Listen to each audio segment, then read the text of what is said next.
If there's one thing the Great Recession taught manufacturers, it's that there are wasted dollars hiding everywhere.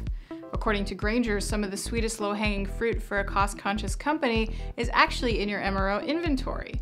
And a lack of understanding of how quickly or slowly this inventory turns can result in a significant number of operating dollars being tied up at any given time. I had a chance to discuss inventory management with Brian Norris, Vice President of Inventory Management, and Kevin Hartler, Senior Director of Consulting Services for Grainger. Grainger has some interesting stats around MRO as a cost center, and Kevin and Brian were able to explain some of the waste they've seen around indirect spend. We know that the average cost to buy an item is around $75. The reason that's important is that's time and effort. It's the time it takes against the people involved to actually buy something like a hammer. So if you think about a process being $75 in cost, people and time, to buy a $10 hammer, it doesn't seem like it's balanced well, and we're probably not getting a return. So what we want to think about is how we can help companies do that better.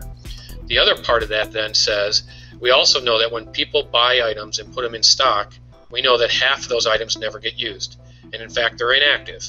So that means for every dollar you put on the shelf as an inventoried item, 50 cents of that never gets used. And those are things that we tend to look at. We also know that inside of a process to buy items, 40% of the time is in shopping.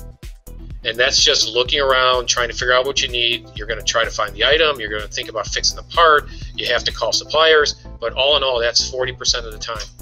What we try to do through the offerings and through the services we provide here is to cut all that stuff down. So whether it's half of the time is in shopping now and it's not 40% anymore, or you're going to use more of your inventory than you currently do today, those are the kind of things that we try to put in practice. We know by the time we're done helping companies better manage and purchase supplies, there's 25% savings that we can enable for them through the services and work that we do.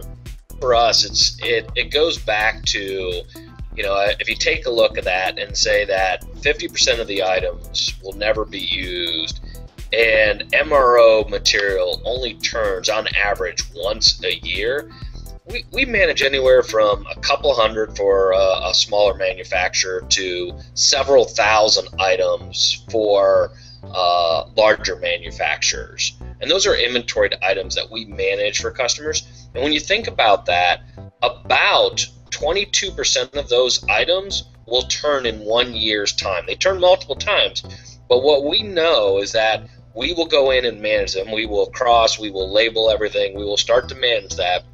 And of all those items, 22% will be procured in a year's time. That just shows you the amount of material that still sits on shelves that they say, oh, I think we need this, or we've had it for 5 years. I want to make sure we still manage it. And at some point in time, you got to take a look at that and say it's taking up a lot of space. You haven't used this in 5 years. Are these still items that need to be sitting on your shelf? Do you get rid of that?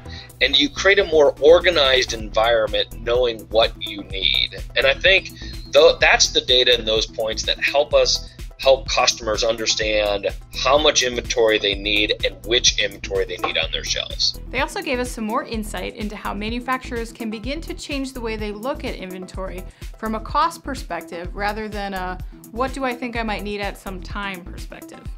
Is that the cost of the MRO material is kind of the iceberg effect, right? If you only look at the cost of the material, that's the iceberg above the water. Below the water, you have all the process costs. And that's what we try to focus on more importantly, because we think there are greater savings for organizations, as we just talked about, in understanding the number of steps that employees take.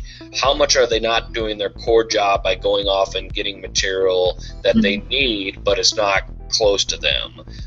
How much of inventory is overstocked? How much is not there? All those things are costs that companies incur.